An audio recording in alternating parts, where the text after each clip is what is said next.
कसैले पुच्छ समातेर दोरी जस्ता भने त्यस्तै प्रकारले आजको यो सभालाई धेरैजनाले शक्ति प्रदर्शन पनि भने या छटारीको जवाब पनि दिने सभा पनि भने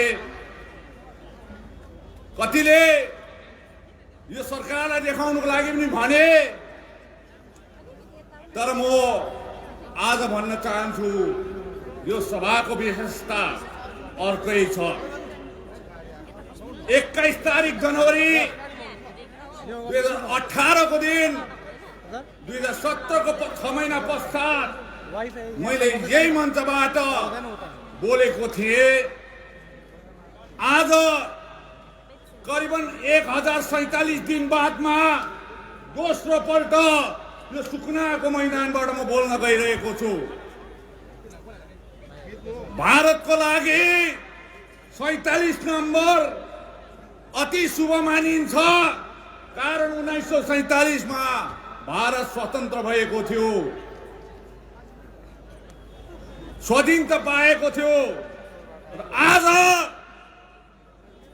मैले यहाँ बोलेको पनि 1047 दिन भएछ, नम्बर त 47 हो र आजदेखि उता गोर्खाहरूले पनि स्वाधीनता पाएको हुनुपर्छ। मैले बारम्बार सरकारलाई झकझकाउँदै आएको हामीलाई हाम्रो चिनारी भारतमा चाहिएको छ। गोर्खा जातिले भारतको संविधान अनुरूप सम्मानजनक स्थान पाएको हुनुपर्छ, यो हाम्रो माग हो। तर आज मैले तपाईहरुको नेतृत्व गरेकोले गर्दा यस कुरोलाई चिन्तन र मनन गरे, पठन गरे, गहिराइमा गएर यसलाई हेरे, बुझे। गोर्खाल्यान्डको लागि, भारतको गोर्खाहरूको चिनारीको लागि, अस्तित्वको लागि सबैभन्दा ठुलो बाधा दुईवटा बाधा पाए। एउटा हो भारत नेपाल मैत्री सन्धि 1950, अर्को हो भारत भुटान मैत्री सन्धि 1949। यो 1949 सालको भारत र भुटानको सन्धि, साथसाथै 1950 सालको भारत र नेपालको सन्धि जबसम्म रद्द हुँदैन तबसम्म यो पर्खाल भएर हाम्रो चिनारीको लागि अगाडि उभिएको हुन्छ। यसले गर्दा म तपाईहरुलाई, केन्द्र सरकारलाई, भारतीय जनता पार्टीका शीर्ष नेतृत्वलाई, श्रीमती सोनिया गान्धीलाई, श्री राहुल गान्धीलाई, शरद पवारलाई, फारूक अब्दुल्लालाई अनि जो जति पनि भारतमा शीर्ष नेतृत्वहरू छ, भारतलाई आज अगाडि लगेको राजनैतिक नेतृत्वहरू छ, उहाँहरूलाई म आह्वान गर्छु। त उहाँलाई निवेदन गर्न चाहन्छु, भारतको सुरक्षाको हेतु 1949 सालको भारत भुटान सन्धि रद्द गरेको हुनुपर्छ। साथै 1950 सालको नेपाल भारत सन्धि रद्द गरेको हुनुपर्छ।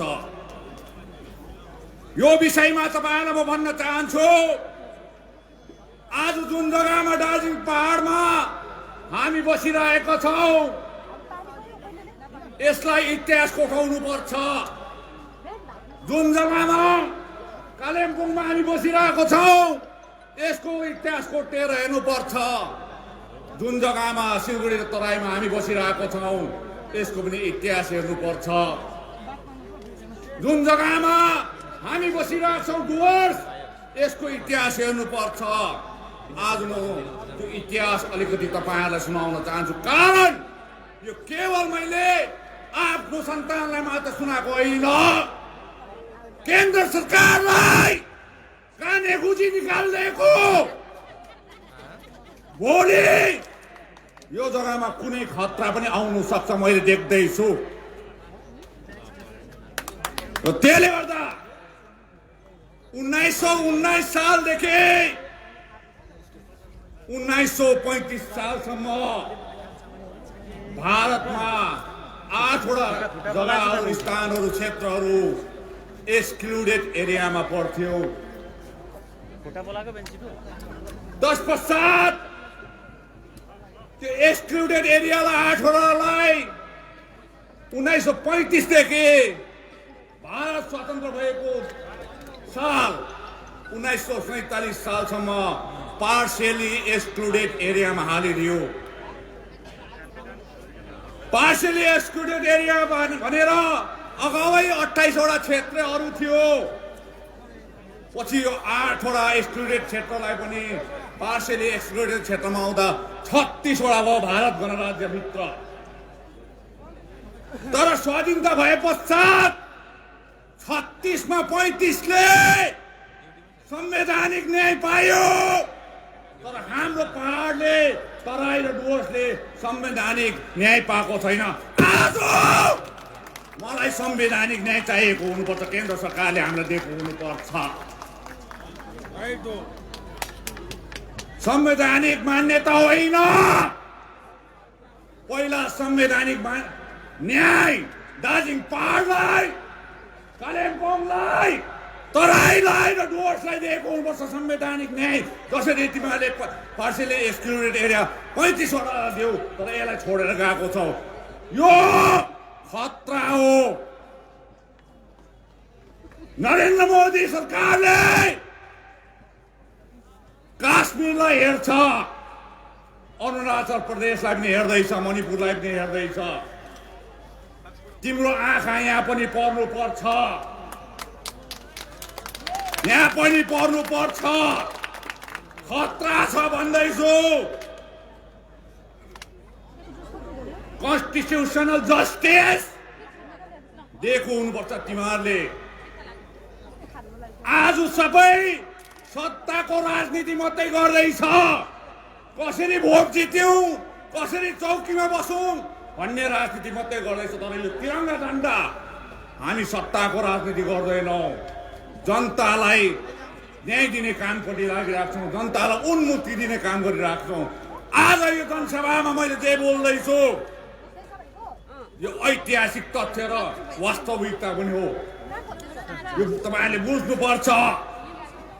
हामीले जबसम्म यो पहाड, तराई र डुवर्सले संवैधानिक न्याय पाउँदैन, तपाईँ र हामी दोस्रो दर्जाको नागरिक सरहौँ। र त्यसले गर्दा तपाईँले यो बुझ्नु आवश्यक छ। अर्को कुरो तपाईँलाई म भन्न चाहन्छु, हेर्नुहोस् बडो अचम्मको छ हामीलाई। जे गर्दा पनि हुन्छ, यो बिचको छ नि हामी दार्जिलिङ, कालिम्पोङ, तराई र डुवर्स, हामी यति साह्रो निमुखा जनता, जे गर्दा पनि हुन्छ।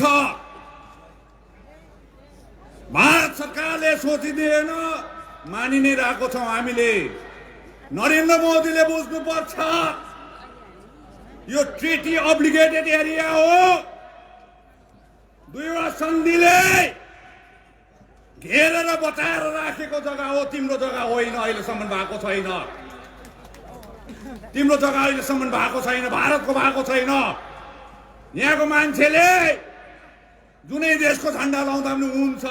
त्यो यदि हामी हो सच्चा भारतीय नागरिक हौँ। तर आज हामीले भन्दा भन्दै पनि हामी भारतको नागरिक हुन्छौँ, भारतकोबाट संवैधानिक न्याय दिनुपर्छ भनेर हामी माग गर्दा गर्दै पनि यदि तिमीले दिनु चाहदैनौ, भारत सरकारले दिनु चाहदैन, यहाँको ठुल्ठुला नेताहरूले दिनु चाहदैन भने भोलि गएर यहाँ केही बिग्रेको खण्डमा हामीलाई दोष दिनु, दोष तिमीहरूको हुन्छ। एक समय भारत स्वतन्त्र हुँदाखेरि दार्जिलिङको प्लान्टेस क्लबमा पाकिस्तानको झन्डा 48 घण्टासम्म लागेको कथा पनि छ। यो बुझ्नुपर्छ, किनभने यो ट्रिटी अब्लिगेटेड एरियाज हो। र मैले यो भन्न चाहेको आज तपाईहरुलाई यो भन्न चाहन्छु, नर्थ इस्टमा 7 वटा राज्यहरू छ जसलाई 7 सिस्टर्स भनिन्छ। त्यहाँ नर्थ इस्ट काउन्सिल छ अनि अलग्गै नर्थ इस्ट काउन्सिलले त्यो 7 वटा राज्यलाई लिएर काम गरिरहेको छ। बादमा 1975 सालमा सिक्किम एउटा देश भारतको गणराज्यभित्र एउटा राज्य भएर गयो अनि सिक्किमलाई 2002 मा नर्थ इस्ट काउन्सिलको मेम्बर बनाएर 8 सदस्यीय मेम्बर छ अहिले नर्थ इस्ट काउन्सिलमा। तर अफसोसको कुरो सिक्किम एकपट्टि छ, 7 वटा राज्य अर्कोपट्टि छ। यो बीचको भूभाग दार्जिलिङ, कालिम्पोङ र तराईको भूभाग यो चाहिँ काटेर छैन। म आज नरेन्द्र मोदी सरकारलाई, अमित शाहलाई, जेपी नड्डालाई यो भन्न चाहन्छु, चाँडो भन्दा चाँडो नर्थ इस्ट काउन्सिलमा यो जग्गालाई पनि गाभिदिएको हुनुपर्छ, एउटा पुल बनाइदिएको हुनुपर्छ। मैले त्यसै भनेको होइन। म आजको यो सभामा थोत्रे राजनीति गर्नु आएको होइन, कसैलाई गाली गर्नु आएको होइन। मैले गाली गरेर कसैलाई मैले तल झार्नु पनि आएको होइन अनि कसैलाई सरकारमाथि जानु। तर दार्जिलिङ, कालिम्पोङ र पहाड, सिलगढी, तराई र डुवर्सको जनताले जे भोगिरहेको छ त्यो सरकार समक्ष पुर्याउनु आएको हो। यसोस्ले गर्दाखेरि म तपाईलाई यही भन्न चाहन्छु, सरकारलाई यो भन्न चाहन्छु, सुश्री ममता ब्यानर्जीले, माननीय मुख्यमन्त्रीलाई यो भन्न चाहन्छु, तपाईले 3 पल्ट मेरो उपस्थितिमा गोर्खाहरूको रक्षा गर्छु भन्नुभएको छ, गोर्खाको चिनारी र अस्तित्वका लागि म लड्छु भन्नुभएको छ। पहिलो पल्ट तपाईले दार्जिलिङको चौरास्तामा बोल्नुभयो, दोस्रो पल्ट मेरै सामनेमा नक्सलबाडीमा बोल्नुभयो, तेस्रो पल्ट मेरै सामनेमा कालचिनीमा बोल्नु भएको छ। आज तपाईलाई पनि म सम्पूर्ण यो दार्जिलिङ पहाड, तराई र डुवर्सको जनताको तर्फबाट अहिले मैले जे भने यसको निम्ति तपाईले पहल गरिदिनुहोस्, यो मेरो अनुरोध हो। र यसको निम्ति चाँडो भन्दा चाँडो राज्य सरकारले संवैधानिक न्यायको निम्ति बापाटाइट टक हामीसँग गरेको हुनुपर्छ, दुई पक्षबाट हामीसँग गरेको हुनुपर्छ। तत्पश्चात तपाईको पहलमा केन्द्र सरकारसँग त्रिपक्षबाट भएको हुनुपर्छ, ट्रापाटाइट टक। हामी अघि अनित थापा भाइले भन्दै थियो नि, हामी सहिदै नबनाइकन, कसैलाई नमारिकन, कसैलाई दंगा फसाद नगरिकन, कहीँ स्ट्राइक पनि नगरिकन हामी बिस्तारो बिस्तारो आफ्नो भाग्यको रेखा कोर्दै जाँदैछौँ। बौद्धिक आन्दोलन यसलाई भन्छ। मैले आज तपाईहरुको अगाडि राखिदिए, यो केवल मेरो एउटा मस्तिष्कको कुरो होइन, यो पछाडि पनि थिङ्क ट्याङ्कहरू छ। समय कम्ती छ र मैले कम्ती बोलाइ भनिदिएको मात्र हो। साथसाथै म यो कुरो एउटा फोरममा राख्न चाहन्छु, जो फोरम अलरेडी छ, नर्थ इस्टको national forum for north east. उहाँसँग चाँडै नै हाम्रो पार्टीको अग्रज नेतृत्वहरूलाई लिएर हामी सेमिनार गरेका हुन्छौँ, हामी सेमिनार गर्छौँ।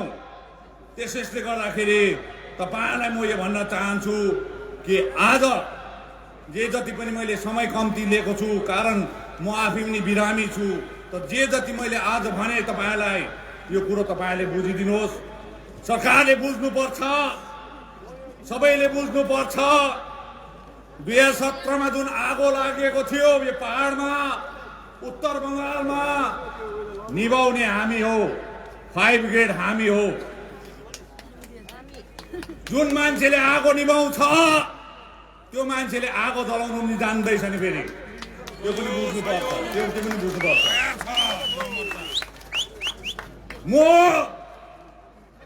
म पनि बाघै हो, तर बिहान सुतेको बाघ भनेर नचलाउनु। दिउँसो उठ्यो भने मासु नै खान्छु म पनि। फेरि आज म सुतिरहेको छु, यो सुत्यो भन्दैमा चलाउनु हुँदैन। यो त चिडिया खानाको बाघ पो रहेछ भनेर जालीबाट हात हल्लाउनु हुँदैन। जाली खिया लागेको छ भने फेरि बाघ उम्केला। दुईटै सरकारले बुझ्नुपर्छ यो कुरो। मैले तपाईहरुलाई धम्की दिएको होइन, म कसैलाई भनेको होइन। मेरो सरकार छ भने राज्य सरकार र केन्द्र सरकारसँग चाहिँ मैले उनीहरूलाई भनेको।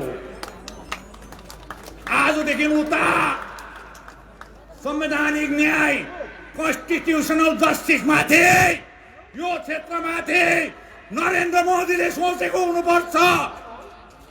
खप्रेलमा आएर बोलेको जस्तो होइन, वीरपामा आएर बोलेको जस्तो होइन, बागडोमा आएको जस्तो होइन।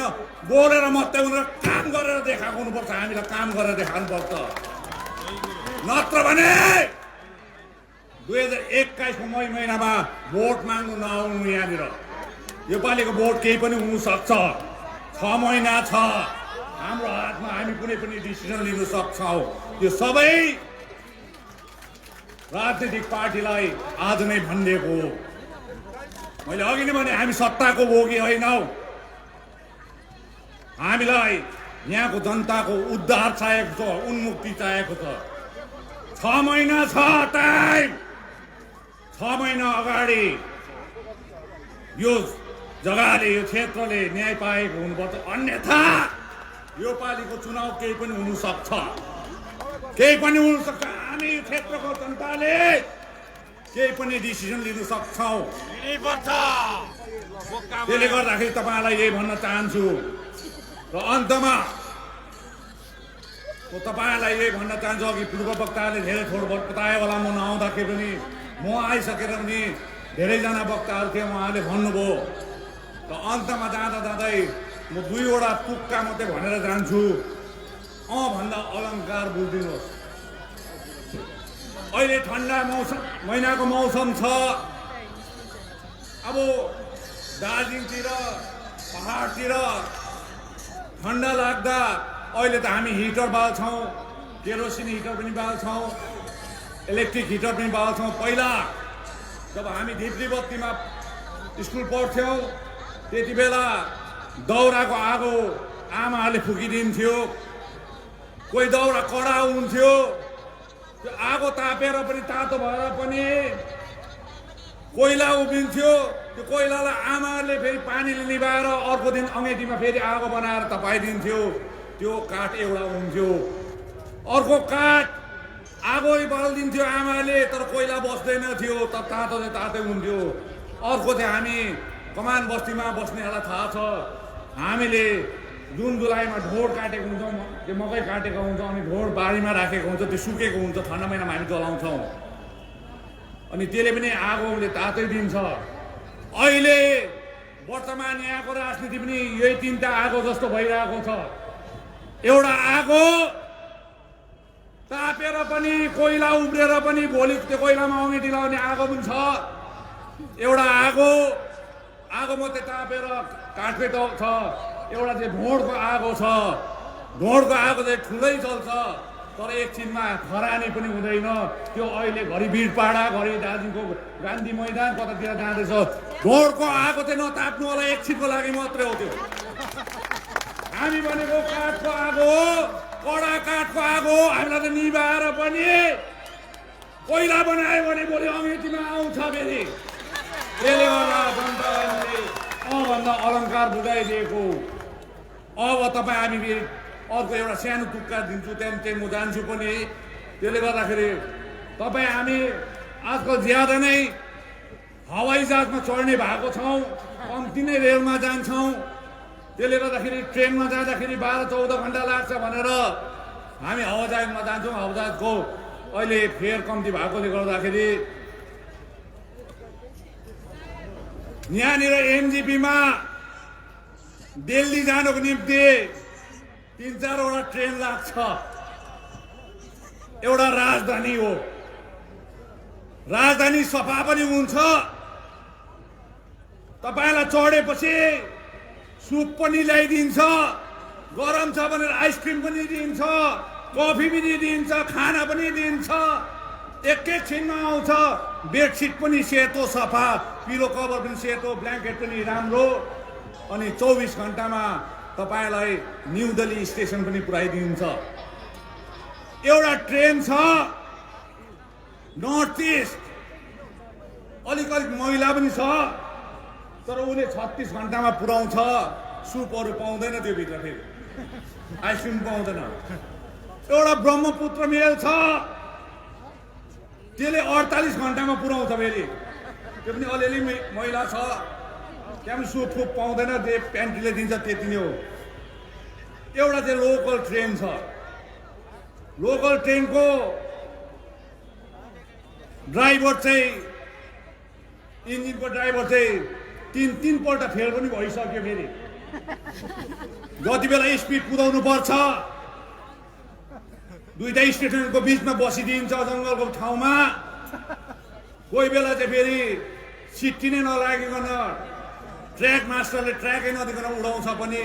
यो 4टा ट्रेन अहिले यो उत्तर बङ्गालको राजनीतिमा बसिरहेको छ एनजेपीमा। अब राजधानी एक्सप्रेस भनेको चाहिँ अनित्र विनयले चलाउने गोर्खा जनमुक्ति मोर्चा हो। नर्थ इस्ट भनेको टिएमसी हो, ब्रह्मपुत्र मेल भनेको बीजेपी हो। अनि लोकल ट्रेन भने नि त्यो चाहिँ अहिले भर्खर 21 तारिक अक्टोबरदेखि आएको हो। त्यसले गर्दा तपाईले कुन चाहिँ ट्रेनमा चढ्ने जनताको हातमा छ। त्यसले गर्दा म बेसी समय लिन चाहन्न। विशेष गरेर इसाई धर्मावलम्बीलाई म बडादिनको अगावै शुभेच्छा शुभकामना टक्राउन चाहन्छु। कारण उक्त दिन म हुँदिन होला, हुँदिन भनेको फेरि जिब्रो टोक्छु त भनेको होइन। म त्यस दिन हस्पिटलमा हुन्छु, भर्खर अपरेसन सकिएको हुन्छ। त्यसले गर्दाखेरि तपाईँलाई अगावै शुभेच्छा शुभकामना। साथसाथै 2021 को नव वर्षको हार्दिक हार्दिक शुभेच्छा शुभकामना मङ्गलमय कामना टक्राउँदै तपाईहरुको सेवामा, तपाईहरुको न्यायको लागि हामी जेल मात्र होइन ज्यान पनि दिन तयार छौं भन्ने तपाईहरुलाई वचन दिँदै म तपाईहरुबाट बिदा लिन चाहन्छु। धन्यवाद। जय गोर्खा, जय गोर्खा, जय गोर्खा, जय गोर्खाल्यान्ड, जय गोर्खाल्यान्ड।